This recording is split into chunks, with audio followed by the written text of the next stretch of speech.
Isso. Pronto, agora sim. Agora sim, bora lá de novo.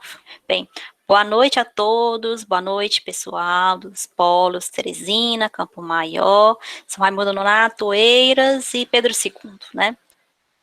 Boa noite, Adriana, nossa tutora do campus de Teresina, está presente hoje na nossa aula, na disciplina de Teoria do Lazer. A gente vai discutir 2 textos e 2 conteúdos de aula em PowerPoint. Na verdade, eu vou apresentar alguns principais pontos para vocês hoje. Com relação a essa unidade 2 da disciplina, que faz essa relação, na verdade, sobre o lazer, o turismo, recreação, e alguns pontos com base na sociologia do lazer, né, principalmente o primeiro texto, que vai nos dar esse embasamento teórico, né, com os pioneiros, e tudo mais, esses autores, de fato, que dão esse suporte teórico à nossa disciplina, a nossa disciplina hoje, né? Bem, eu vi que alguns de vocês não leram esse material. Eu espero que após o conteúdo dessa aula de hoje, vocês procurem esse material, leiam esse material, porque ele vai auxiliar vocês nesse processo de reflexão acerca desse conteúdo da unidade, e realmente é algo que é muito interessante. Eu preciso que vocês tenham esse material realmente estudado e anotado. Qualquer dúvida, gente, com relação ao conteúdo, pode procurar a professora, pode procurar os tutores também de cada polo, eles estão aqui para fazer esse auxílio, assim como o professor também, durante esse processo, tá bom? Então, não tenham vergonha de pedir ajuda aos professores, não. Qualquer dúvida com relação ao texto, é para procurar a gente, que a gente vai auxiliar nesse processo. Bem, meu nome é Adriana Santos Brito, né, como eu falei para vocês anteriormente, na aula passada. Meu nome é Adriana Santos Brito, sou professora da disciplina de Teoria do Lazer, e eu queria que a Adriana Monteiro se apresentasse também, para a gente poder participar em conjunto aqui, todos nós. Boa noite a todas e todos. Sou Adriana Monteiro, mais conhecida como Drica aí do Polo Teresina, né? Sou tutora à distância do Polo Teresina. E mais um prazer, é um imenso prazer, né, estar aqui novamente com vocês nessa live de hoje com a professora minha xará Adriana, discutindo um tema tão pertinente, né, dentro da área do turismo, principalmente, que dialoga sempre com o lazer, com a recreação e com a hospitalidade. Então, vamos dar início, né, professora, à nossa aula, e que todos tenham uma boa aula. E qualquer coisa, também estou aqui à disposição e observando algumas perguntas que surgirem no chat, e aí a gente debate mais à frente. Boa aula a todos. Obrigada, Adriana, obrigada. Bem, bora lá. O texto Sociologia do Lazer, ele é um texto base para a disciplina. Então, eu preciso que vocês, depois, quem não leu, leia. Quem já leu, releia novamente. Esse material é realmente um material de apoio e de identificação desse suporte teórico que a gente precisa para poder entender melhor essa teoria, né, de fato, e como se relaciona com a área do turismo também. Esse texto é um texto do professor Luiz Otávio de Lima Camargo. Ele foi um professor, na verdade, que trabalhou na Universidade Anhembi Morumbi, e atualmente ele é professor convidado do programa de pós-graduação em turismo da EASH USP, né? Professor aposentado da Anhembi Morumbi. Ele é um sociólogo, e como falei na aula anterior, ele trabalhou em conjunto, né, com o professor Geoffrey Mazidier, lá na década de 70 e 80, então, durante o desenvolvimento de sua tese de doutorado na França. E ele conheceu, de fato, de perto, todo o trabalho do próprio Geoffrey Mazidier, conviveu com ele, então ele consegue entender melhor essa área do lazer, voltando também para a questão da própria sociologia, da própria formação. Esse texto, ele é um texto reflexivo, né, que tem esse viés voltado para o lazer, expõe, de fato, durante todo o conteúdo, a teoria da sociologia do lazer, Ele cita diversos autores, desde o início, lá na introdução, ele cita o próprio Dumas Dier, ele cita o Pronovost, as relações de fato estabelecidas entre a sua própria sociologia e o lazer, né, e como isso de forma presente ainda nos deixa a desejar, né, e como a próprio lazer hoje, ele é visto na sociedade. A gente sabe que é necessário o desenvolvimento de políticas públicas voltadas para o lazer nas cidades. Isso tudo, esse material eu acabei incluindo em um dos fóruns que eu faço a discussão sobre o que é a sociologia do lazer e como isso pode ser visto nas cidades. Eu peço até a opinião de vocês com relação a isso, né? O que vocês entendem por lazer e qual é a forma de se entender melhor esse lazer, trazendo isso para o desenvolvimento de cidades também. O próprio Dumas Dier, ele comenta, o próprio Camargo, na verdade, ele faz essa breve reflexão, mas de uma forma cronológica, né, com diversos autores, e as visões de lazer com base nesses autores, né. Ele divide entre pioneiros e precursores da chamada pré-história do lazer. Então, vocês vão encontrar diversos autores que buscam refletir acerca da sociologia do lazer, de como isso foi interessante, e como foi interessante essas discussões no século passado, ou no século anterior, para a gente entender melhor como funciona e como se trabalha o lazer nos dias atuais, né? Então, foi preciso esse processo de evolução histórica, para a gente entender melhor a evolução do lazer e a relação que possui o lazer na área do turismo atualmente. O principal e maior autor de interesse aqui, que ele deixa muito claro, que é o criador da sociologia do lazer, é o próprio Geoffroy Dumas Dier. Então, ele deixa claro desde o início, inclusive outras obras do próprio Camargo, ele deixa sempre claro que o próprio Geoffroy Dumas Dier, ele é o principal criador da sociologia do lazer e dá esse embasamento teórico suficiente para e justifica isso, né? Ele cita, de fato, uma problema logo no início, que ele fala que o autor, ele elegeu uma problema em sua tese de doutorado. Então, Camargo, ele cita como exemplo um trabalho que ele fez com o Geoffroy Dumas Dier durante o doutoramento, né, na época, e que o próprio Geoffroy Dumas Dier, entendendo melhor e conhecendo o país que o Camargo vinha, que é o Brasil, sendo um país ainda em desenvolvimento, né, eles elaboram uma problema na qual vai ser discutido em todo esse texto, inclusive é discutido nos demais textos e a própria tese do próprio Camargo, né, em que ele fala que se a sociologia do lazer ela é um produto de sociedades industriais avançadas, como se coloca o tema nas sociedades em vias de desenvolvimento como o Brasil, né? Então,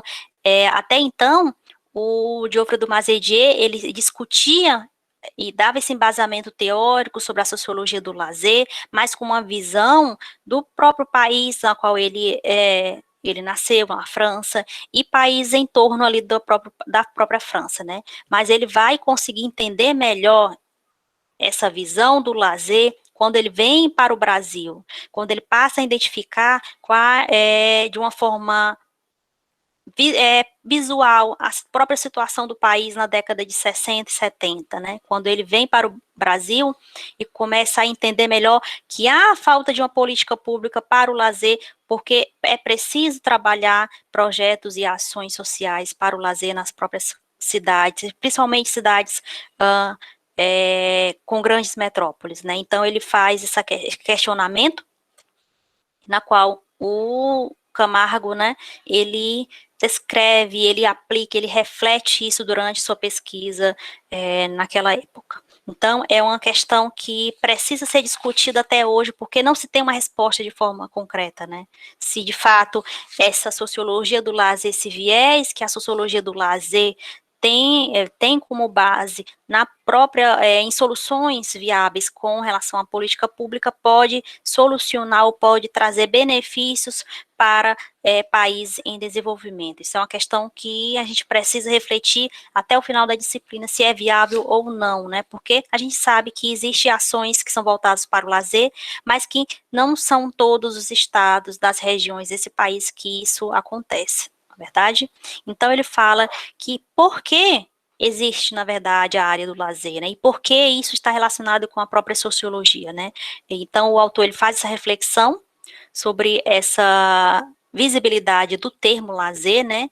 E, ao mesmo tempo, quando ele explica o porquê do lazer e o porquê do lazer estar relacionado dentro da própria área da sociologia, ele explica que os conceitos de lazer, de recreação e de ócio, isso eu falei até na aula anterior, né, que o lazer significa fazer alguma coisa, que o ócio indica o não fazer nada, né, e que a recreação indica uma atividade que você provavelmente vai pagar para usufruir, né, a recreação e o entretenimento, de fato, né. Então, ele delimita essas conceituações e cita os autores também, e isso vai dar suporte teórico fundamental para o embasamento da própria sociologia do lazer. Outra questão também interessante é que o autor fala que a internacionalização da própria língua inglesa na vida acadêmica, tanto para ele como para os próprios autores da época e inclusive os atuais, serve para universalizar o termo lazer, né? Então, a gente sabe que boa parte das leituras sobre lazer não são originárias do português no Brasil. Então, são leituras inglesas, leituras francesas, leituras com a língua espanhola. Então, isso tudo dá esse suporte teórico para a gente conseguir desenvolver a própria teoria do que a gente encontra no próprio país também. Então, esse suporte teórico, esse embasamento teórico do lazer no Brasil, ele vem de referências internacionais, e isso é interessante a gente entender melhor também. Outra questão interessante que o autor fala que sobre o uso da palavra ócio, né? E aí, apareceu um colega aqui. E aí ele fala que uma corrente da Itália, e ele cita, né, o próprio Frederic Monet e o Domenico de Masi, eles popularizaram de fato esse termo ócio, né, quando vieram no Brasil. Esse conhecimento da palavra ócio para eles é de fato o significado do lazer para eles, né, que até então não existia de fato essa denominação do termo lazer. Mas ainda mais quando na verdade surge, além desse termo lazer, do termo ócio, além das conceituações que a gente fala sobre recreação, entretenimento, a gente tem que entender também que o tempo livre, ele é originário também desse momento, né? Surge através dessas discussões que a própria sociologia do lazer ela nos permite. O tempo livre para o autor, ele traduz a uma herança de redução de uma jornada de trabalho, e ele discute esse viés voltado para essas questões de lutas operárias durante todo o texto, não só esse texto, mas outros textos voltados para a questão do lazer, vai estar refletido também essas discussões de lutas operárias. Quando a gente fala desse aspecto histórico, isso está relacionado também, então é preciso a gente compreender melhor isso, né? E quando se refere a essa questão do tempo livre, se refere a essas questões de lutas operárias para se conseguir, né, uma redução da jornada diária de trabalho, porque o próprio autor fala que os trabalhadores do século XIX, século XX, eles trabalhavam 15, 16 horas. E aí foi preciso eles entenderem que era necessário, que era direito deles esse tempo livre, né? Que para eles seria um lazer. E que era necessária essa redução de carga horária para 8 horas. Né? Com redução de carga horária, seria um direito a finais de semana, a férias, né, a uma possível aposentadoria. Então, essas lutas operárias que aconteceram durante todo esse processo histórico de evolução dos séculos, foi realmente um resultado de uma reflexão, não só desses autores, né, desses pesquisadores, mas de uma evolução da própria sociedade, entender melhor o seu direito, né, o direito ao lazer. E ele fala que tanto o termo lúdico como o termo recreação acompanham os estudos do lazer até o presente momento.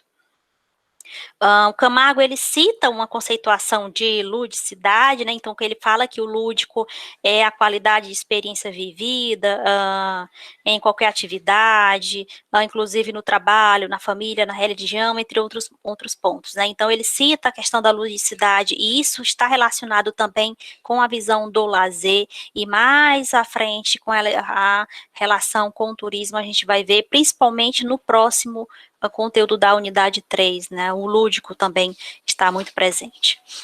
Outra questão interessante é que o próprio autor comenta que no Brasil o termo ludicidade e recreação acabaram sendo associados ao âmbito da educação escolar. Então de certa forma, associados às atividades escolares. Após esse momento, quando ele reflete sobre essa questão do termo ludicidade e de alguns pontos voltados para o lazer, estando relacionado à questão desse âmbito escolar, ele apresenta os pioneiros, né, da sociologia do lazer e os precursores da sociologia do lazer. Eu vou apresentar de forma breve um deles. Eu quero que vocês leiam esse material para vocês conseguirem entender melhor, porque a gente não pode até se estender muito aqui. Ele cita o Paul Lafargue, 1880, né, e o Paul Lafargue, ele faz o uso, né, na sua própria biografia, né, do uso do termo preguiça em lugar de lazer. Em sua obra, principal obra, gente, que é denominada O Direito à Preguiça, sugere que os operários deveriam lutar pelo direito ao lazer. Foi o que eu falei no momento anterior aqui. Então, ele sugere que os operários das grandes fábricas, eles pudessem na verdade, buscar o seu direito ao lazer, né? Porque até então as pessoas, elas trabalhavam em média, como falei, 15 horas, 16 horas, 18 horas por dia. E consequentemente adoeciam e morriam mais cedo. E como elas passaram a entender melhor que elas estavam trabalhando horas a mais e que acabavam adoecendo por conta disso, eles começaram a pensar que se a gente pudesse ter direito a um horário fixo, com uma remuneração também, com direito ao descanso, né, que de fato seria o lazer para eles, eles poderiam ter um tempo a mais de vida, né. Então, é uma obra, esse Direito à Preguiça, do Lafargue, é uma obra que faz críticas, né, aos positivistas na época, né, e que tece esse apoio incondicional, né, do trabalho com o progresso, né, então ele faz uma crítica com relação a isso, e mostra os benefícios que é a diminuição de horas de trabalho, porque, de fato, o lazer é direito de todos. Então, olha só como se discute essas questões voltadas para o lazer, isso já no século XIX, essas discussões por lutas de direitos, de igualdade, de trabalho, discussões por direito à remuneração, ao lazer, são discussões que vêm sendo trabalhadas já no século XIX e que a gente tenta entender melhor nos dias atuais. Então, é um processo de evolução histórica e reflexiva que a gente precisa entender e relacionar isso com a nossa própria área também. Outra questão interessante, que é os precursores, ele cita alguns exemplos, alguns autores em todo o texto, e eu vou apresentar, se eu não me engano, 2 para vocês. 2, não, 3, 4, quer dizer, acabei entendendo. 4 autores. O próprio sociólogo David Huysman, ele trabalhou o conceito de lazer de um caráter social, né? Isso ele fala de uma forma muito interessante no texto, e ele cita uma noção dos tipos ideais representativos da sociedade humana na época. Isso, gente, século XIX. Ele fala a divisão da sociedade na época em uma sociedade tradicional, em uma sociedade industrial e a sociedade de consumo. O próprio David Huysman, ele fala que a sociedade tradicional na época era uma sociedade que tinha um pequeno estímulo a mudança, né? Eram pessoas que, de fato, eles tinham medo de pedir, de fato, de se revoltar contra o próprio patrão na época, né, na verdade, nessas grandes fábricas, e pedir o direito à remuneração, ao momento de lazer também. Então, era uma sociedade tradicional, com uma visão bem tradicionalista também. E que isso, para o próprio autor, se vigorou até o início da Idade Moderna. As sociedades industriais, a gente já se refere a uma sociedade em que se tem como meio a produção, de fato, né, essa grande produção, e que se vigorou até o final da Segunda Guerra Mundial. Isso é interessante notar que é uma sociedade que começou a trabalhar de uma forma excessiva, né? São pessoas que trabalharam de uma forma excessiva, com horário, não tinham horários fixos, trabalhavam até o início da noite, e que começaram a perceber que isso era errado e que eles tinham direito ao descanso também.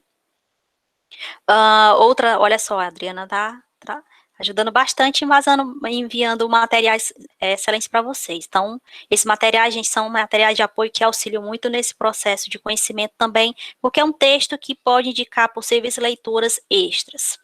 E a sociedade do consumo já fala nesse declínio incipiente da população, e aí já é uma sociedade que corresponde à sociedade que a gente vê atualmente, né? Em que pessoas trabalham, por exemplo, 40 horas, e que não vê necessidade de ter um trabalho a mais de 20, 10 horas, né? E que acabam assumindo outros trabalhos para poder ter um consumo, né? Para poder, de fato, ter um consumo a mais. Então, é uma sociedade na qual a gente se encontra hoje, né? Pessoas trabalhando até sábado e até domingo para poder ter um consumo maior. Então, quanto mais se trabalha, menos tempo de lazer você vai ter, né? E com esse dinheiro você vai consumir ainda mais, o que vai necessitar você a procurar um outro trabalho extra. Então, de fato, é a sociedade do consumo e o que a gente vive hoje. Tiago, Lessa, você quer comentar algo? Tiago? Oi, professora. Sim. Maravilha. Pode participar. Certo. É só recordando aí, professora, que durante o período da Era Vargas, deu-se início também aí a uns processos de leis trabalhistas, né, visando, entre aspas, uma melhoria para a classe trabalhadora. Porém, a preocupação dele nesse momento aí já era formar mão de obra barata para as grandes indústrias, com a criação de escolas técnicas, Sim. E outras coisas mais. Com a questão também da carga horária, você pode observar também que no início eles não tiveram uma tamanha redução de quadro de trabalho, mas sim eles se preocupavam em fazer com que os filhos dos trabalhadores se formassem numa formação técnica, né, para poder trabalhar na mesma coisa. Ok, obrigada. Olha só. Obrigada, viu, pela sua fala aqui nesse momento. A gente traz uma visão geral e aí a gente acaba citando até no final esses pontos interessantes com base no próprio país, no que aconteceu de fato no início do século XX. Sua fala foi muito interessante nesse momento. Obrigada, viu, Thiago? Outro autor que o próprio Camargo cita é o George Friedman, e aí já fala aqui da primeira metade do século XX, né? Também sociólogo, né?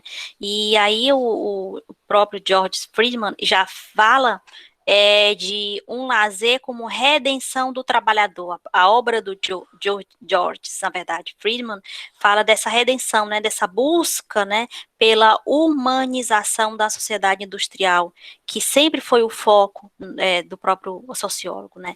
E ele faz uma crítica ao trabalho industrial, mas ele não se atém de fato ao parcelamento das atividades cotidianas das fábricas, né? Ele fala que o lazer é uma redenção, na verdade, como se fosse um momento em que o trabalhador tem esse espaço para o próprio descanso, né? Então, é essencial. Então, ele discute isso na sua própria biografia.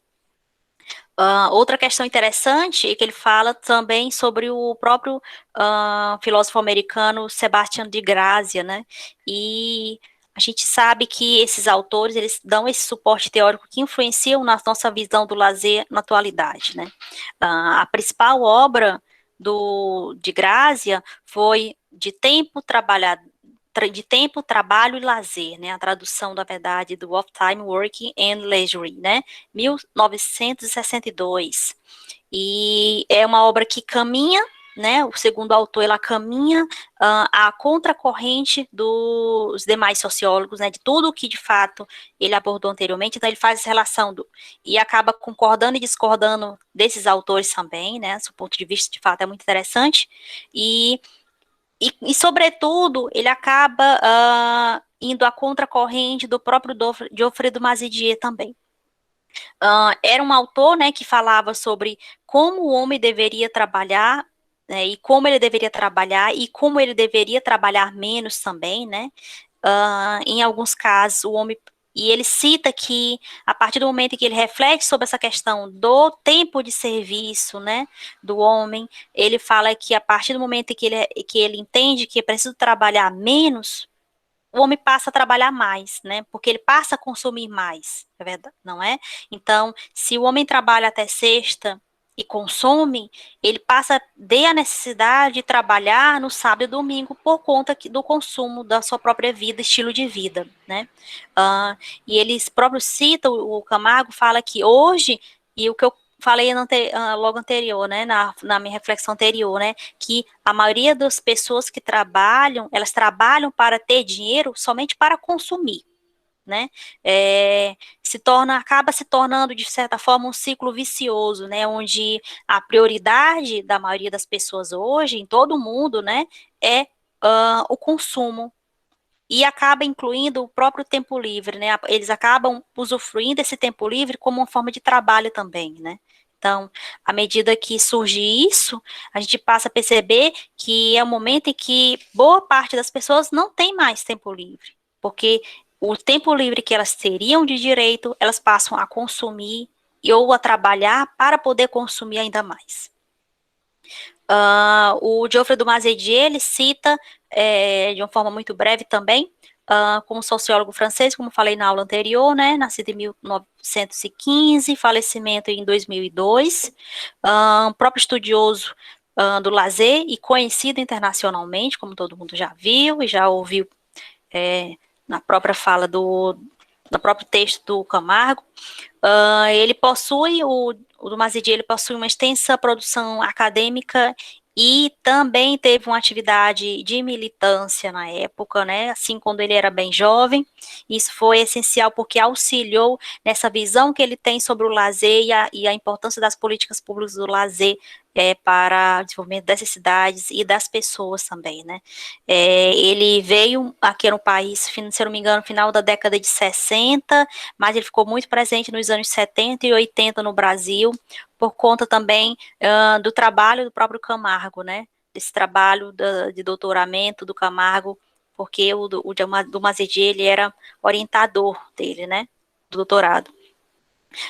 Ele auxiliou de uma política pública no lazer no Brasil, então todo um embasamento que a gente tem de uma política pública do lazer, do próprio SESC, né, que a gente tem no Brasil. Isso surgiu devido aos convites, né, que o próprio SESC também fez para o Geoffrey de Mazidier ministrar palestras e eventos científicos, e fazer com que ele mostrasse para as pessoas, né, tanto para os professores e pesquisadores, como para a sociedade na época, a importância do lazer, dessas discussões do lazer no Brasil. Isso tudo resultou, de fato, e acabou dando importância, na verdade, para a própria Constituição Federal, no artigo que a gente tem, se não me engano, o artigo 6 da Constituição Federal, que diz, né, que é direito de todos o lazer. Então, esse suporte, de fato, que o próprio do Mazidier fez com essas discussões na década de 70, início dos anos 80, de fato, contribuiu para esse avanço da visão do lazer no Brasil a partir desse momento, né. Outra questão interessante que ele fala é que o lazer, ele se discute até nos dias atuais, porque a gente começa a perceber isso nas próprias locais onde a gente reside, que ainda é preciso a existência, ainda é preciso, de fato, essas discussões se tornarem mais presentes, porque a gente sabe que boa parte da população não usufrui desse tempo livre, né, do lazer. Sabe que o lazer acaba sendo consumido, na verdade, esses momentos de lazer e acaba sendo um direito para uma pequena parte da população, são pessoas que realmente possuem dinheiro, né? Isso aí todo mundo sabe e a gente acaba entendendo que é necessário uma política pública do lazer para solucionar, de fato, algumas visões que a gente tem com relação ao próprio lazer, principalmente nas periferias, a falta de lazer nas periferias, né? E ele fala também que essas discussões que o próprio Dumazedier traz para o Brasil na época, reflete na própria resposta que a gente tem hoje, no que falta hoje na nossa sociedade, né? Essas discussões ainda estão presentes, ainda precisa refletir acerca disso até conseguir compreender melhor que o lazer, ele é um direito de todos nós. Outro ponto interessante é que ele fala que, no caso, ele cita o caso do Brasil, né, como um país ainda em desenvolvimento, né, e ele fala sobre essa questão da própria pesquisa que ele aplicou na época, mais precisamente em 1982, e ele cita também que, além de ser um direito de todo mundo, né, da sociedade em geral, ele fala que o lazer também acaba sendo um produto da industrialização, né? Então, a própria sociologia do lazer, ela se torna um produto de sociedades desenvolvidas. E o que faz sentido somente para países em desenvolvimento, Então, é preciso entender melhor que o lazer, ele é resultado de um produto da industrialização. Se houve sociedades industriais, foi, de fato, o lazer ele foi necessário para poder entender melhor o que seria direito da sociedade na época, das pessoas que trabalhavam na época. Então, ele acabou sendo um resultado, né, de um produto da industrialização. Outra questão também, que ele fala sobre umas perspectivas para o futuro, na visão dele como sociólogo, é que o estudo do lazer ainda está em crescimento, e a gente precisa entender melhor que é, de fato, algo ainda a ser discutido. A criação dos próprios eventos científicos, desde a década de 70 e hoje, de forma mais presente, é necessário esse processo, essa continuidade, para a gente poder entender melhor o que é o lazer, qual é a relação do lazer com o turismo, e como a gente pode trabalhar o lazer em sociedades em desenvolvimento, em cidades em desenvolvimento também, em locais em que precisa ser discutido essas questões. Ele fala também da importância dos cursos de pós-graduação já na década de 70, né? Ele fala também da importância que teve, de fato, essa visão dos próprios cursos de turismo, dos cursos de educação física, de comunicação, inclusive o de educação também, para se trabalhar esse viés do lazer. Isso é imprescindível para nos dias de hoje, né? E que foi, de fato, interessante todas essas discussões logo na década de 70 também, com esses profissionais. Outra questão interessante que o próprio Camargo fala, que o lazer, ele começou somente, de fato, a ganhar mais força como tema de pesquisa, quando foi necessário se discutir a importância dele para a sociedade atual, né? E como o lazer, ele pode ser benéfico para a sociedade atual também. Então, a gente consegue entender melhor esse estudo do lazer quando a gente consegue compreender a importância dele como meio para solucionar problemas, né, na própria sociedade também, desde questão de econômica, desde questões sociais, desde questões de saúde pública também, né, então a política pública do lazer ela acaba por envolver educação, saúde, o próprio lazer em si, né, como forma de descanso, né, de busca de tempo de descanso para a própria sociedade. Então, são questões que propõem a gente a refletir, né, melhor sobre essa questão do próprio lazer. Alguém tem alguma questão, alguma pergunta a fazer com relação a esse conteúdo? Porque é um conteúdo que eu apresentei de uma forma breve, mas espero que vocês leiam com calma isso após a aula de hoje, tá bom? Adriana, tem alguma questão ali para me ver? Quer dizer, ouvir? Até o momento não, professora, ninguém Não, né? comentou nada, nem fez nenhuma indagação, nenhuma pergunta, não. Tá, obrigada. A gente vai para o próximo conteúdo, é um conteúdo em PowerPoint que eu apresentei enviei para vocês no material do CIGAR, que fala das relações entre lazer e turismo, né?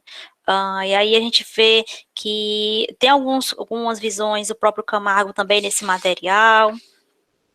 E eu apresentei de uma forma um pouco breve, porque assim, não dá para a gente ficar repetindo o que é o conceito de lazer, o que é o conceito de turismo, e então a gente tem que ter uma visão mais clara e objetiva desse conteúdo aqui. Então, dentre os principais pontos de interesse desse material é que a relação entre lazer e turismo ela é possível, ou turismo e lazer, né? Onde a gente tem que entender que o turismo ele se reverte sempre numa conotação lúdica e que se aproxima de fato do lazer. As próprias férias, ela é tida como um tempo nobre, né, do lazer, né, quando as pessoas realmente possuem condições financeiras para viajarem fora do país, né, então elas possuem férias de fato. E para a definição do próprio lazer dentro do turismo, né, se constitui de fato um termo bastante nobre, né, então a gente consegue entender melhor que a definição de lazer ela dentro do turismo, ela está sendo refletida, de fato, a questões voltadas para viagens. E que, de certa forma, acaba confundindo também muitas pessoas que acabam lendo e associando, mas a questão do lazer em si, dentro da própria área do turismo, ela está, de certa forma, relacionada ou direcionada à questão das viagens. Os autores que eu citei na próprio conteúdo da aula falam que o do lazer ao turismo, os principais grupos que englobam o lazer dentro do turismo, a gente se refere à questão das próprias mídias, a gente se refere à questão das próprias relações com os outros, né, da sociedade em si, com o ambiente, a gente se refere também quando se relaciona o lazer dentro do turismo, a questão das viagens e hospedagens, né, então isso está direcionado dentro do turismo, com esse viés, de fato, das viagens. O Camargo, ele... Oi, Adriana? Pensei que alguém ia participar. Professora. Oi, pode falar. Boa noite. Boa noite. Boa noite, professora. Boa noite, professora Rodriga também que está aí, os demais, os colegas. Eu estava aqui observando, professora, lá no curso de guia de turismo que a gente fez, a gente pagou uma disciplina chamada animação turística. E aí, a gente agora, observando essas explicações, né, do autor e também de todos esses autores que você coloca para a gente pode observar que o turismo sem o lazer dificilmente vai funcionar. Eles ficam interligados, né, dentro da segmentação turística. Tipo, uma viagem de cruzeiro, tem que ter animação turística, tem que ter lazer. Uma excursão com estudantes, mesmo dentro do ônibus, o guia da excursão ou os responsáveis tem que ter animação, tem que ter dinâmicas, portanto, tem que ter lazer. Lá no destino turístico, dentro das atividades, também tem que ter um lazer. Se você pega também um grupo de melhor idade, tem que ter um momento que tem que ter lazer. Portanto, o lazer e o turismo estão interligados sempre. Era só essa observação. Obrigado, professora. Obrigada, Rogério, obrigada, viu? É verdade. E vocês vão notar isso durante todo esse processo da disciplina, né? Que há esse direcionamento do lazer com o turismo, e quanto isso é importante a gente entender que o lazer, o turismo, ele precisa do lazer para o desenvolvimento, o desenvolvimento dessa atividade, né? É interessante a gente entender que as reflexões que o Camargo ele aborda durante os textos, seja de uma forma sociológica, dão esse suporte para a gente entender essa atividade, a nossa atividade, né, nessa área, né. Então, essa abordagem sociológica do lazer que ele nos remete, né, a refletir sobre as questões operárias e tudo mais, esse aporte teórico que ele nos fornece, acaba nos auxiliando nesse processo de entendimento acerca do lazer na atualidade, e como isso é importante para a nossa área do turismo, sim. Obrigada, viu?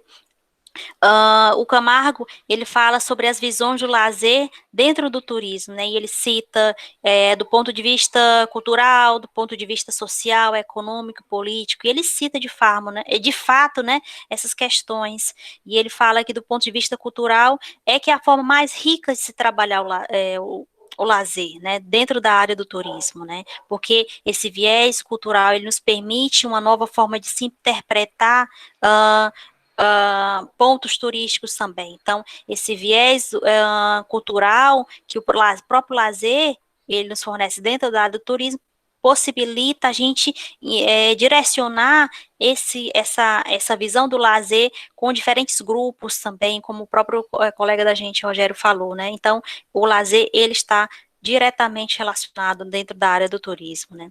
A questão social, o próprio autor já fala que não é tão relevante para o turismo, né?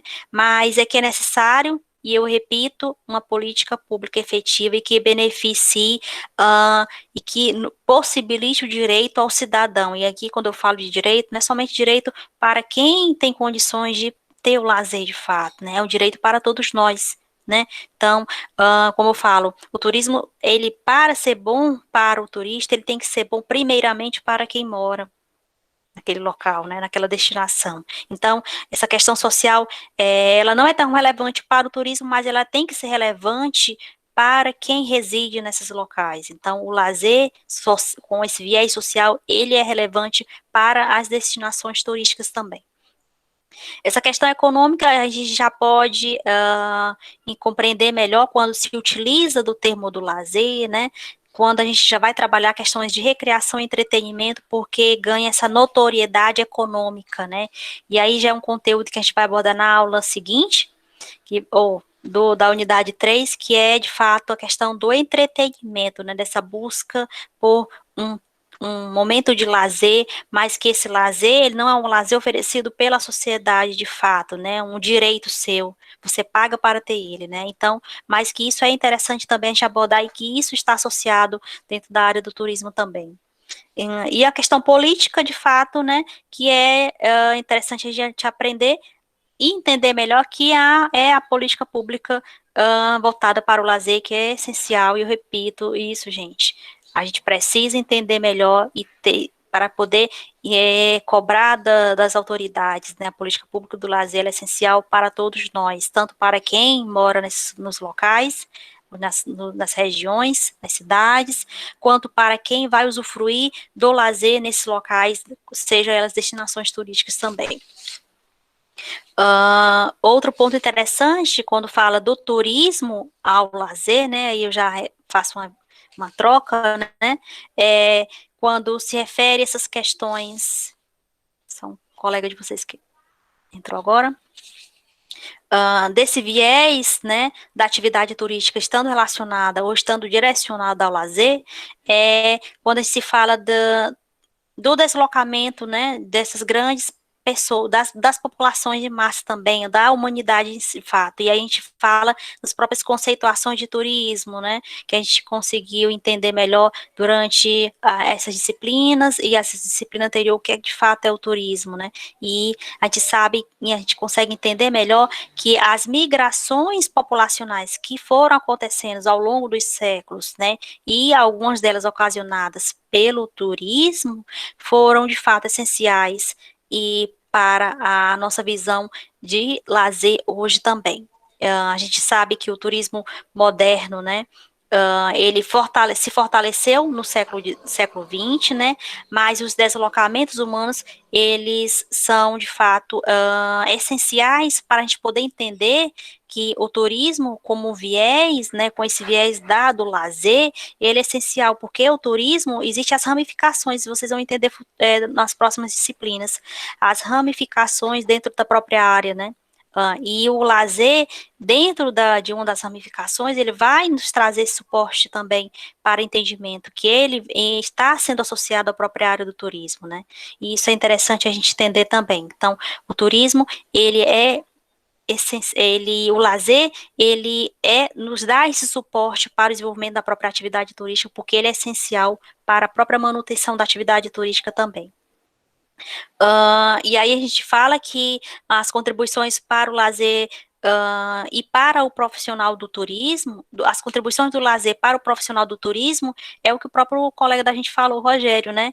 É que toda a atividade turística, ela vai necessitar de uma atividade de recreação, de entretenimento, para possibilitar, na verdade, essa atração, né, essa curiosidade de quem está ali naquele momento, seja de um passeio, de um roteiro turístico e tudo mais, né? Então, ela nos permite, de fato, atrair esse público-alvo, que de fato são os turistas, né, ou viajantes para nós. Então, é de fato interessante a gente entender que a recreação, o entretenimento, estando associados à atividade do lazer dentro do turismo, vai ser nos dar esse suporte de base para o desenvolvimento da própria atividade turística também.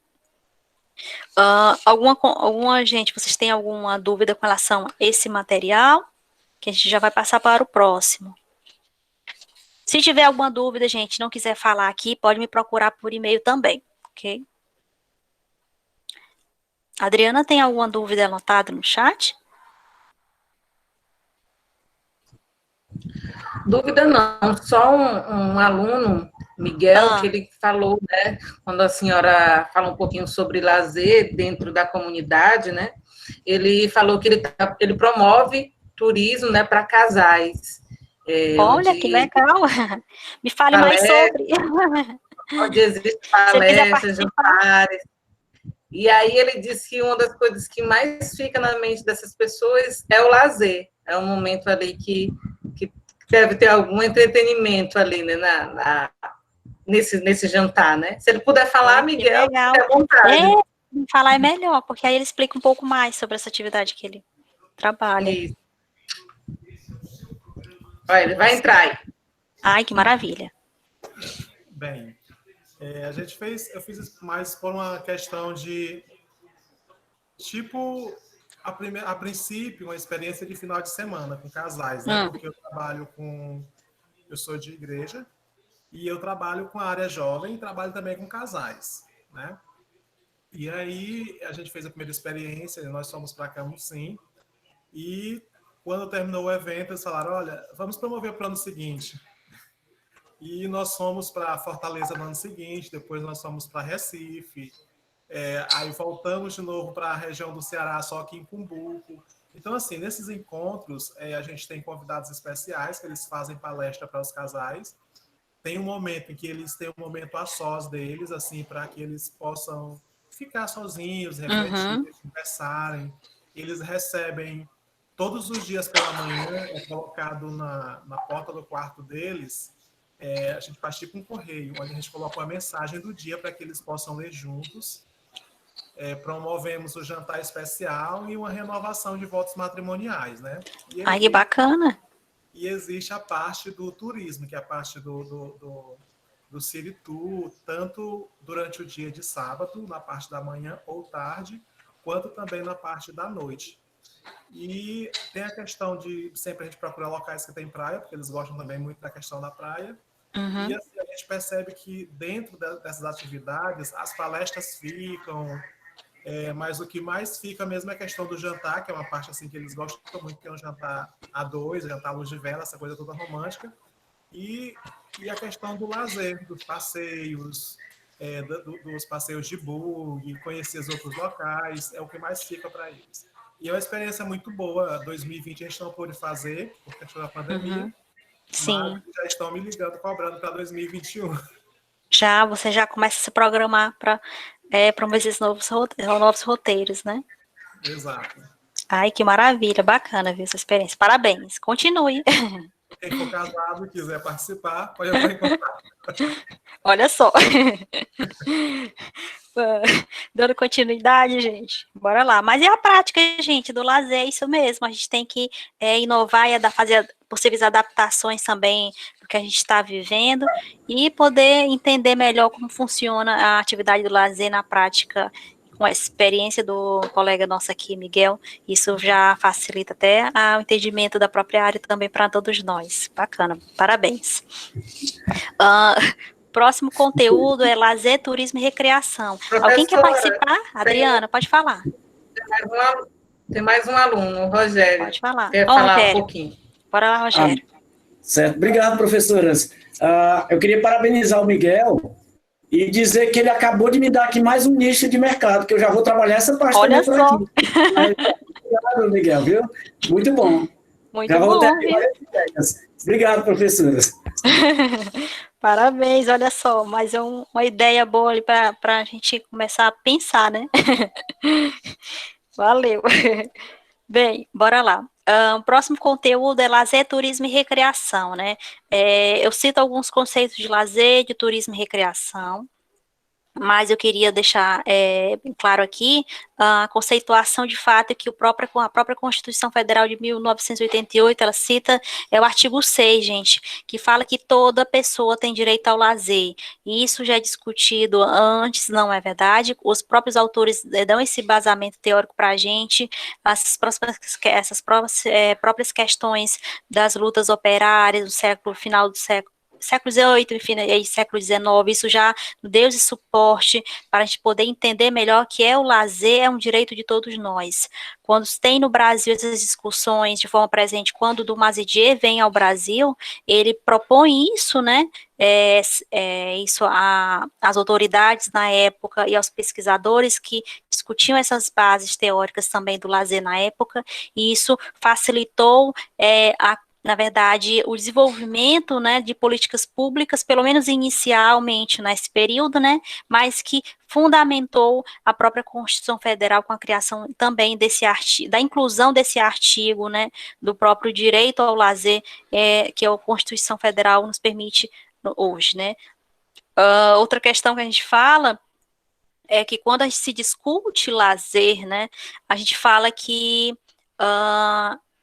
é preciso entender melhor que o lazer, né, ele é essencial por conta da própria rotina que a gente tem de trabalho, né, então, de fato, a gente precisa entender melhor que o lazer não é somente um lazer estando associado à atividade turística, mas um lazer na qual a gente pode ficar em casa, assistindo uma TV, lendo um livro, não é verdade? Como eu falei lá para vocês na aula da unidade 1, né? Então, não é somente um lazer destinado à atividade turística, que eu quero que vocês entendam, mas um lazer que possibilite vocês ficarem em casa, descansarem, passearem, porque não necessariamente pode estar voltado à atividade turística, de fato, uma viagem, né? Entendeu? Então, é isso que eu quero que vocês compreendam, de fato.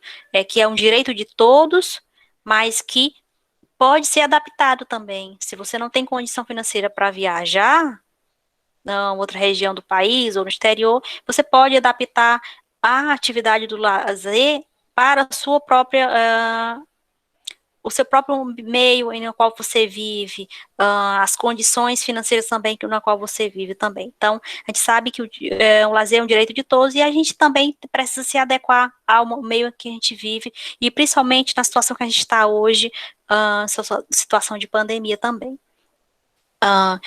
Eu apresento um conceito do lazer com relação à questão do lazer, relembro, na verdade, esse conceito a vocês no material.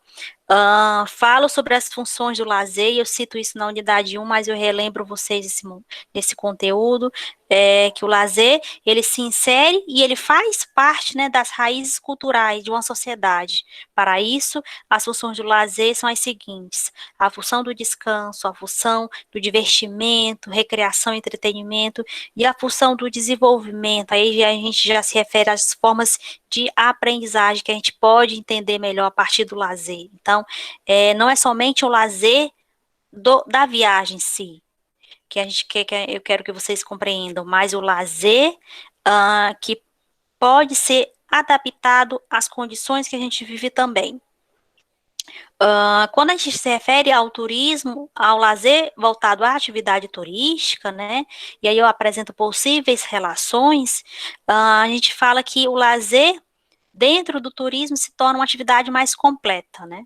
Todo mundo sabe, né? Porque abrange a questão da viagem, do sentido da viagem, de conhecer o diferente, o novo, né? De conhecer pessoas, né? Que você não tem esse convívio diário, pessoas com estrangeiras, por exemplo, de outros países. Então, o sentido do lazer, quando se refere ao turismo, é o sentido de fato de conhecer algo novo, o diferente. E que isso acaba contribuindo para o próprio desenvolvimento pessoal também, né? Quando se refere o lazer com a recreação, aí eu já posso comentar para vocês que até uma autora que a gente cita no material, que é a própria Miranda, 2001, que fala que o termo da recreação, ele acabou surgindo inicialmente nos Estados Unidos. Isso a gente vai abordar na aula da unidade 3, de uma forma muito presente, inclusive o entretenimento também. E que se fixou exprimindo uma série de atividades destinadas a diferentes faixas etárias, quando o lazer está relacionado à recreação, né? E aí a gente tem públicos alvos diferentes, atividades diferenciadas também, devido a essa questão de público, não é? Então, a gente vai ter os parques temáticos, que eu vou discutir, apresentar para vocês no próprio conteúdo, e que provavelmente eu vou colocar em slide para todos nós, porque tem muita imagem. Então, o lazer, quando ele está direcionado à recreação e ao entretenimento em si, ele está direcionado a atividades destinadas a diferentes públicos e com faixas etárias também. E esse é o conteúdo que eu tenho para apresentar para vocês com relação a lazer, turismo e recreação, né? De uma forma muito breve também. É um conteúdo pequeno também que eu apresento para vocês em PowerPoint e que, se eu não me engano, tem um texto complementar sobre recreação que eu quero que vocês leiam após esse estudo, ok? E por fim, gente, o último texto do Camargo é o texto com o título Hospitalidade, Turismo e Lazer. Eu quero que vocês leiam esse texto com calma, porque esse texto aqui, ele é um texto bem interessante, e depois eu vou até ver com vocês, se vocês têm alguma dúvida com relação a esse material. Esse texto, ele foi feito um convite da Revista Brasileira de Turismo, da RBTU, e a participação do próprio Camargo na Ampitu do ano passado, em 2019, né, na Associação Nacional de Profissionais de Turismo, na Ampitu, e foi um convite que o próprio Camargo,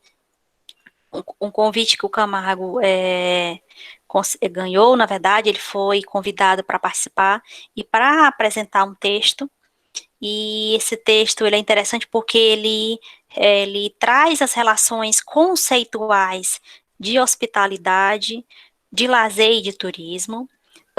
Ele faz essa reflexão na própria sua trajetória acadêmica, ele faz uma reflexão sobre a relevância da pesquisa e sobre o lazer no país também. Ele faz uma relação do turismo, do lazer e do turismo de uma forma evidente, e muito presente no texto, e também ele cita a questão da própria ludicidade também.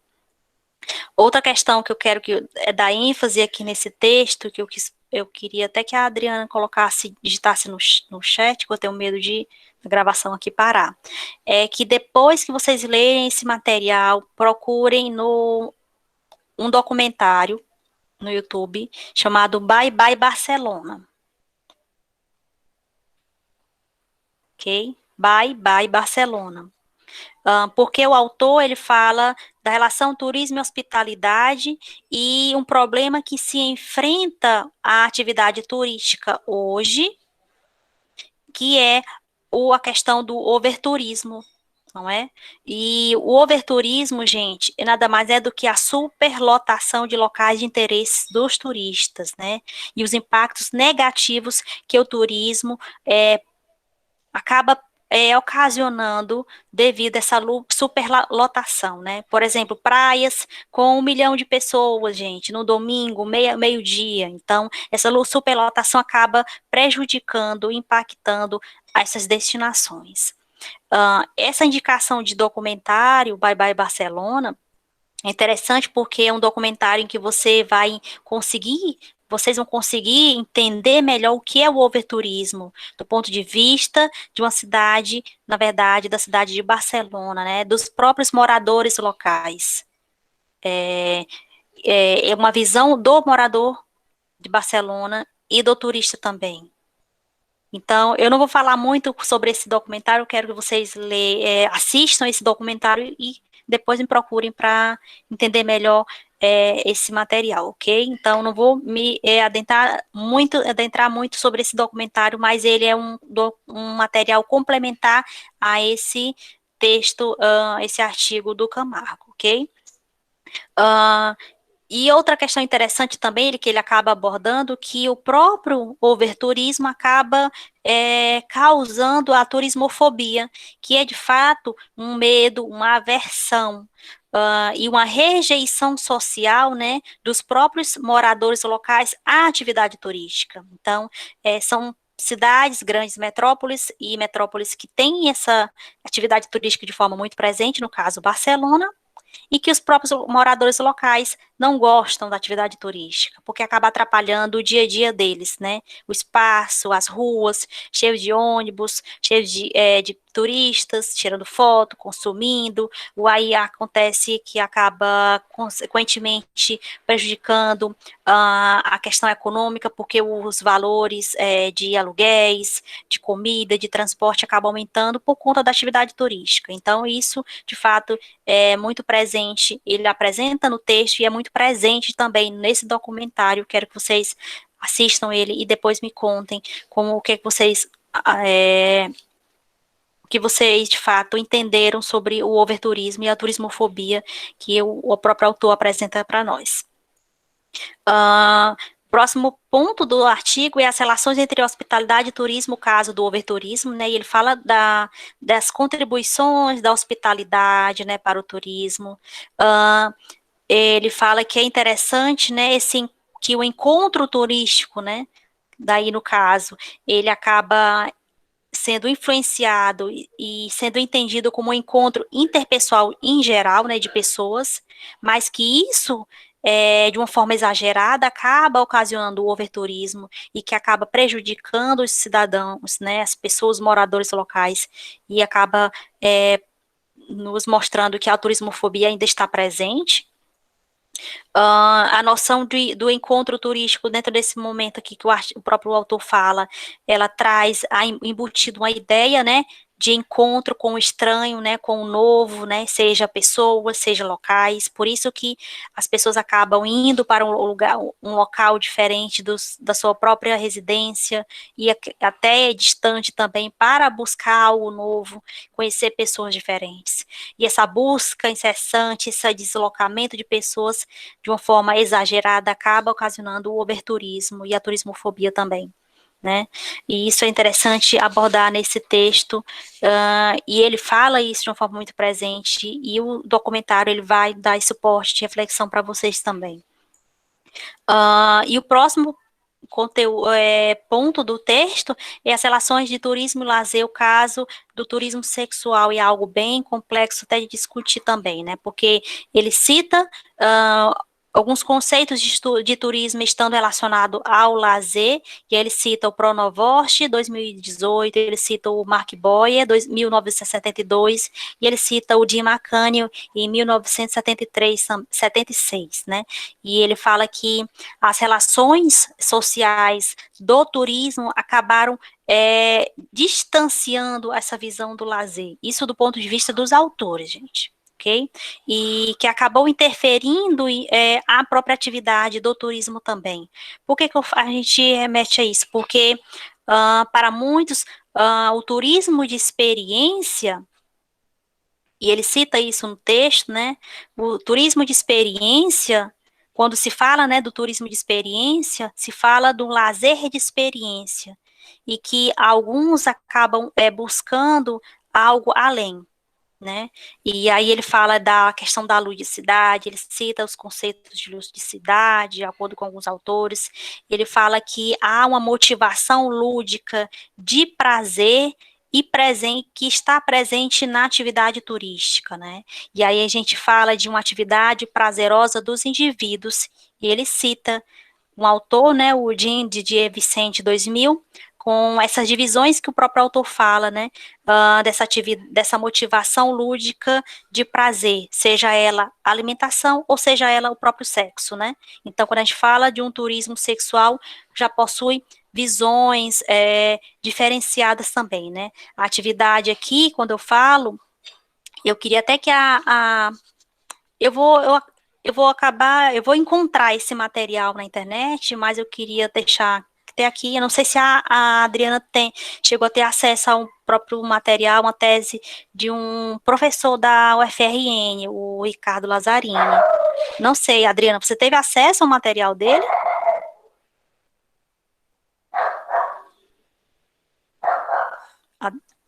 Você chegou Não, professora. Oi? Não. Não, né?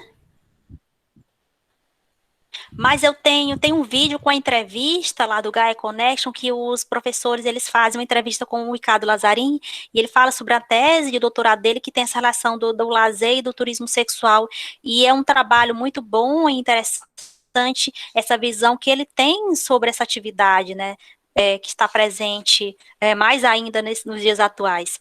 Eu vou pegar esse vídeo, é melhor até do que ter uma própria pesquisa em mãos, porque pode ser que seja um texto muito extenso até para os alunos, caso vocês tenham interesse, né? Eu vou deixar esse link no Cigar como como se fosse uma leitura extra para vocês, em que ele discute, de fato, a própria atividade, a relação do turismo e lazer, e ele cita a questão da atividade do turismo sexual, mas de uma forma diferente. Eu não estou falando aqui de exploração sexual, estou falando aqui de um grupo foi uma pesquisa que ele fez com pessoas que, de fato, viajam a negócios, procuram uma atividade diferenciada, né? Aqui, ao caso, eu não vou detalhar muito, mas eu vou enviar esse material para vocês, e vocês vão conseguir entender melhor o que eu quero dizer desse conteúdo, e que o próprio Camargo, ele cita aqui no texto também, ok? Eu pensei que a Adriana já tinha tido acesso a esse material, mas eu vou encaminhar no SIG e vocês vão conseguir entender melhor esse texto, inclusive o link do Bye Bye Barcelona. Acredito que é essencial vocês terem em mente esse material para poder vocês conseguirem refletir melhor acerca desse conteúdo. E aí, o que ele fala, né? Que a motivação lúdica do lado de prazer que está presente dentro do turismo tem essas visões aqui, que o próprio autor fala, de alimentação e do próprio sexo, né? Mas aqui, quando ele fala, aqui, o próprio autor fala que não são, de fato, atividades relacionadas ao lazer. Mas, exatamente, né? Mas pode-se estar direcionado a uma atividade em que determinado grupo de pessoas, eu não vou citar se é homem ou se é mulher, acaba direcionando a uma atividade específica dentro dessa área, né? Eu não vou nem citar muito aqui essa questão, porque é uma questão muito complexa para a gente discutir. Aqui eu não tenho esse aporte teórico para poder fundamentar melhor nesse momento, né? Mas aí ele fala e ele cita esse questionamento no final do texto, né? Por que que o sexo ainda é tabu no turismo e na hotelaria? Tiago, quer participar? Pode falar. Professora, eu tenho aqui um artigo falando sobre o turismo sexual no Brasil, né, sobre as causas e efeitos Sim, pode falar. do turismo brasileiro. É da aluna Lohane Wenzel, né? Interessante aqui que ela achou uma citação aqui de Oliveira e Villa, né, de 99, que a imagem do Brasil, ela está associada nessa questão sexual porque ela foi silenciada e construída desde o descobrimento do país, né? Quando o Brasil foi colonizado em 1500, quando os portugueses entraram no nosso território, habitado pelos próprios índios. E aí começa essa questão da exploração sexual das índias, né, pelos portugueses europeus, e ao longo do tempo foi se aumentando também, né? Outra questão que está associada também sobre a questão do turismo sexual é a imagem do Brasil pelo movimento carnavalesco também, né? Que é um período onde se aumenta muito o fluxo de turistas, não é nem pelo movimento em si do carnaval, mas por conta da questão da sensualidade, de muitos outros aspectos que está englobado no movimento do turismo, né? Ou do carnaval em si também. Tem umas partes assim, que vai citar que tem algumas pessoas envolvidas nessa questão trabalhando como cafetões para poder associar essas pessoas junto aos estrangeiros, né, aos turistas estrangeiros, para comercializar o sexo. Olha só. É bem... É algo bem complicado, né? Mas eu vou deixar o link do vídeo que o professor Ricardo Lazzarini ele apresenta. Ele explica detalhadamente como foi a pesquisa dele, como ele fez, mas eu não me refiro aqui à questão do turismo sexual voltado para a exploração. Eu estou falando uma outra forma de se falar, de se ver o turismo, né, sexual. É uma conversa, uma entrevista que ele fala, ele apresenta um trabalho muito bom que deu origem a um livro, né, que ele publicou. E o do Bye Bye Barcelona também vai ajudar também nesse processo de reflexão sobre essa questão também. Adriana, queria comentar algo também, junto com o nosso colega? Pode concluir, Tiago. Conclui, Tiago. Sobre essa questão do turismo sexual também, os autores desse artigo, eles chamam a atenção dizendo assim, que a questão do turismo sexual não é somente como a senhora comentou aí, é uma coisa bem mais complexa. Ele vai falando também sobre a questão de extradição de pessoas com abuso de menores. Também, isso, né? Extradição de mulher para trabalhos forçados fora do nosso país também, ou de outras que vêm para cá, é algo bem complexo. Isso é verdade. Adriana, queria comentar mais? Bora lá. É só uma contribuição ainda com essa questão sobre entender o turismo segmentado, né? Tem muito a ver com... eu não gosto muito de segmentar o turismo, né? É uma opinião minha como pesquisadora. Eu não vejo o turismo apenas como um turismo de lazer, o turismo cultural, o turismo sexual, que nem existe, né? Um turismo... aí vai vindo as outras abordagens que existem, nessa ideia de que isso diminui, né? Esse fenômeno social e até mesmo fazer com que ele chegue a esse entendimento de um turismo como ciência. Então, quando a gente coloca e enfatiza muito essa ideia de turismo sexual, a gente coloca e pensa, né, que o turismo está sempre abarcado por essas questões, mas não. Tem questões muito outras, né, que faz com que o turismo seja o que é hoje, e estudos, pensar epistemologicamente. Sim. Então, ele vai com viés outro, né, que isso não foge com o que o Tiago falou, que isso partiu muito também das nossas políticas que foram feitas. A Embratur mesmo, ela desde sempre, ela colocava nos seus folders, nos seus cartazes, as mulheres despidas, as mulheres seminuas, de costa, sol, e isso cria, né, uma imaginação. Uma imagem, né? É verdade. O imagético daí é muito forte, né? E aí a gente acaba segmentando e trazendo isso para o turismo.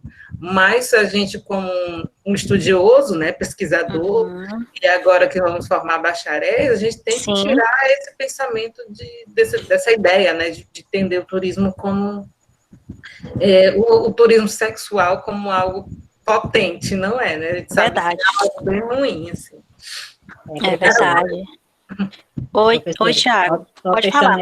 Só terminando para fechar a ideia, né? Aqui também ele diz assim que a Organização Mundial de Turismo, ele diz que sobre essa segmentação aí, entre aspas, como a gente diz que não é nem para existir também, né? Que elas são viagens organizadas dentro do seio do setor turístico ou fora dele. Isso é uma coisa que está lá na Organização Mundial do Turismo, verdade. 95, Existe, de de fato. 95. Sim, infelizmente, né? Que é formando as estruturas e redes com a intenção primária de estabelecer contatos sexuais com residentes do destino. Olha só. É verdade. É bizarro, né? Mas aqui, quando eu me refiro, e o próprio autor fala dessa atividade do turismo sexual, a gente, claro que tem esse viés que é, de fato, a exploração sexual, né, de crianças e adolescentes e jovens, mas o autor, que ele quer, de fato, apresentar e tentar fazer com que a gente entenda que é uma atividade delimitada para um grupo de pessoas, ok? Por exemplo, um grupo de viajantes de negócio que vai participar de um evento, de uma feira de negócio, mas que aí no final da noite acabam indo para casas de shows e outras coisas a mais, e acaba se conhecendo outras pessoas, né? E isso a mais, o que o autor, de fato, quer se referir a essa atividade é isso, né? Esses encontros extras, né? Que acabam acontecendo nesses lugares, não se referindo, direcionando à exploração sexual de jovens, de crianças, de menores de idade, ok? Porque existe um público também direcionado para isso. Eu não sei se a Adriana concorda ou discorda comigo, mas que existe de fato, não é, Adriana?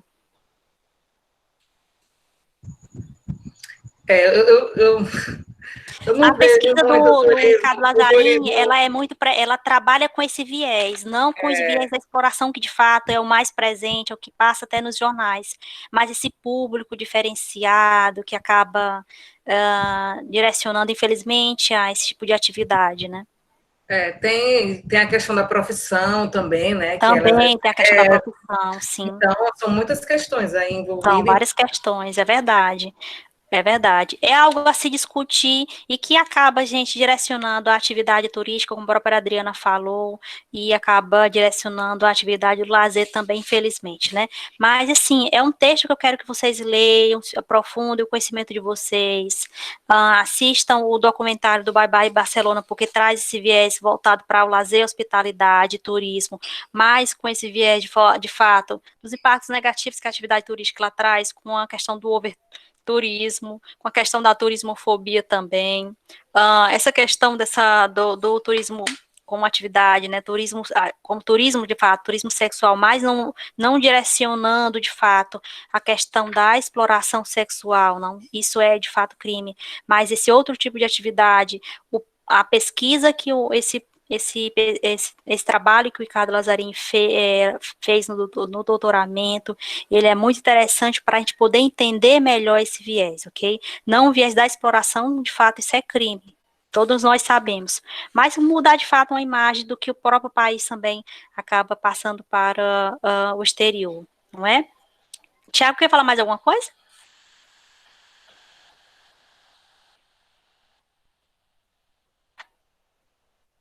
Pode falar, Tiago.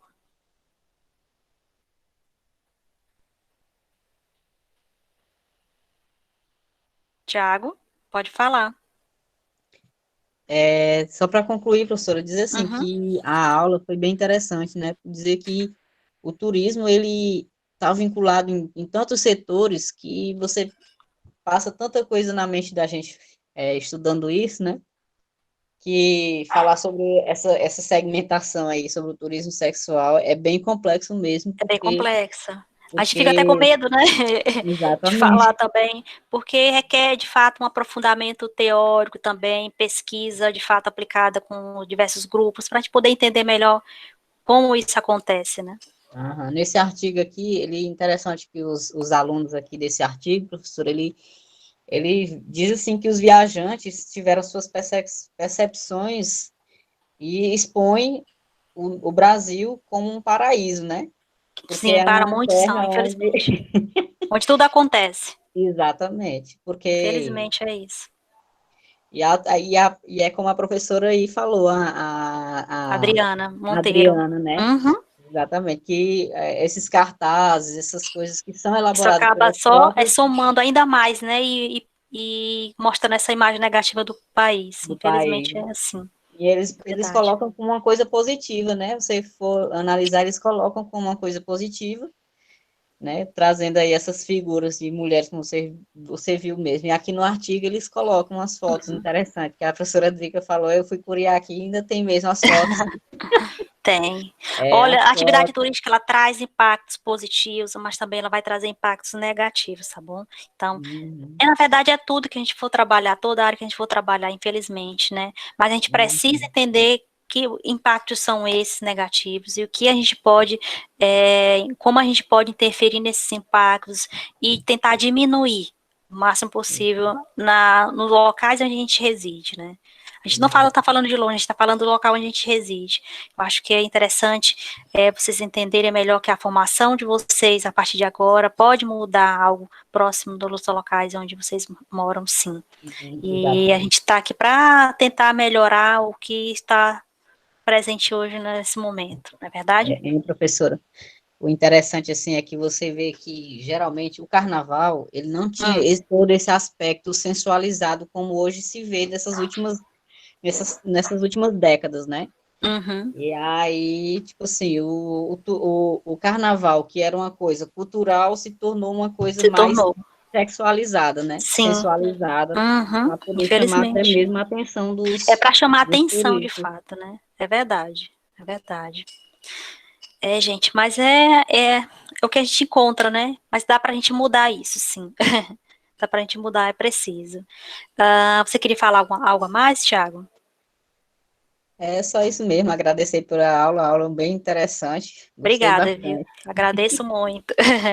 Próxima, dia 7 agora de dezembro, a gente tem o final da aula e vai ser uma aula muito boa também, sobre entretenimento. Okay. Adriana, você queria comentar algo a mais para a gente finalizar?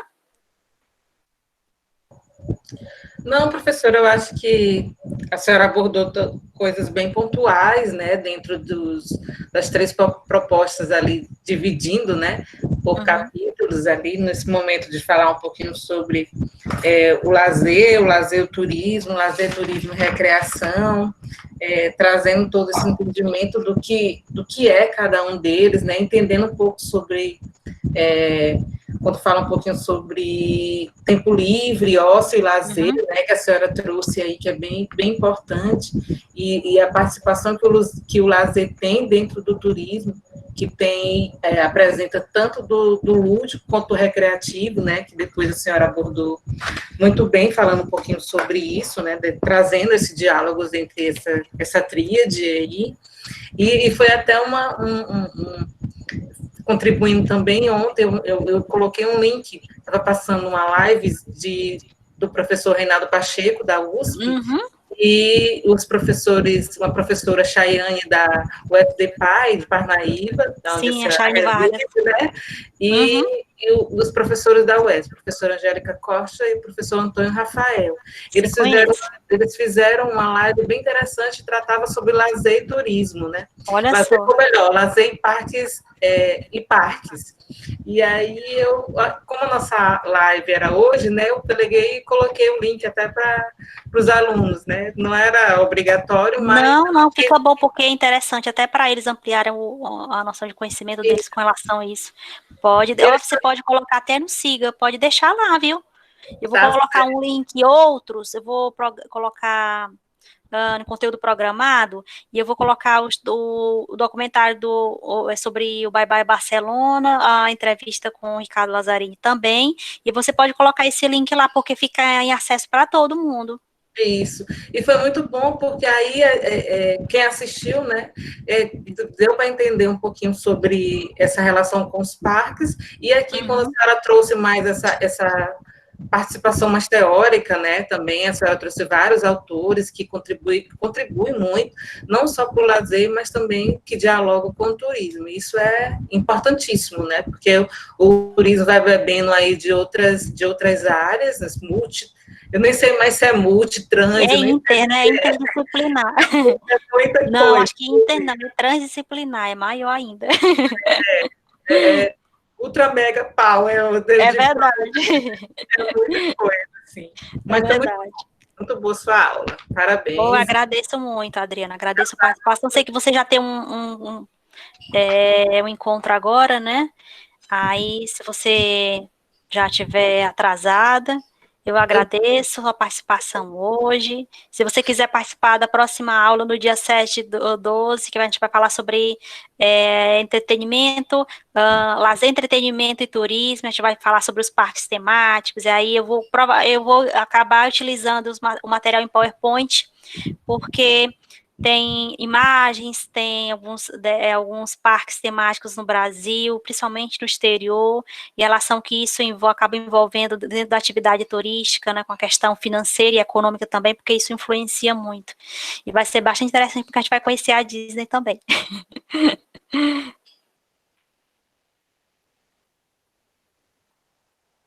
Então, gente, Adriana, queria falar mais alguma coisa? Não, foi engano aqui. Queria dar uma boa noite para todos e todas. Até mais, Adriana. Qualquer coisa, você pode entrar em contato comigo. Eu fico à disposição para dúvidas, qualquer coisa dos alunos. Pode me passar que a gente está aqui para auxiliar. Tá bom, então. Obrigada, Adriana. Até mais. Até. Tchau. Gente, é o seguinte, eu vou finalizar a gravação e aí eu vou só fechar aqui a câmera porque eu vou colocar o computador para carregar e a gente fica mais alguns minutinhos só para discussão de algumas coisas com relação às atividades que a gente tem da disciplina. Aí, se vocês tiverem dúvidas, a gente pode conversar um pouco mais, ok? Eu vou só finalizar a gravação para poder deixar na página do YouTube para os demais colegas que não puderam participar hoje.